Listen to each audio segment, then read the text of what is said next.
premier vol du triréacteur d'affaires de Dassault Aviation a eu lieu la semaine dernière, le vendredi 6 février. Le 8X s'est envolé pour la toute première fois à 14 h de l'aéroport de bord de Mérignac pour s'y poser 1h45 plus tard. Un premier vol intervenant un mois et demi après son roll-out le 17 décembre dernier au sein des installations Dassault.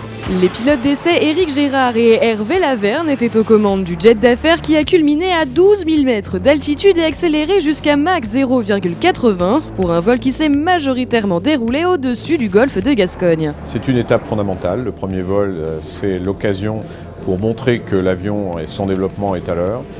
Nous allons maintenant franchir d'autres étapes. Il y a l'étape de la qualification, la certification, l'entrée en service qui aura lieu à la deuxième moitié 2016, puis la livraison à nos clients.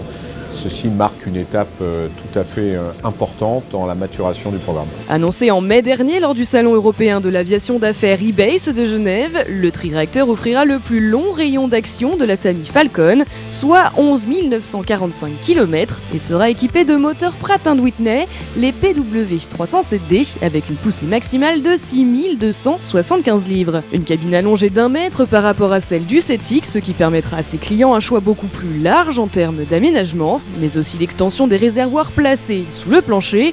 L'appareil pourra ainsi emporter jusqu'à 15,8 tonnes de carburant, soit 1,35 tonne de plus que sur le 7X. 2 autres appareils seront utilisés pour la campagne de certification du 8X, qui ne devrait pas dépasser selon les estimations de Dassault Aviation les 500 heures de vol, pour des premières livraisons estimées au second semestre 2016.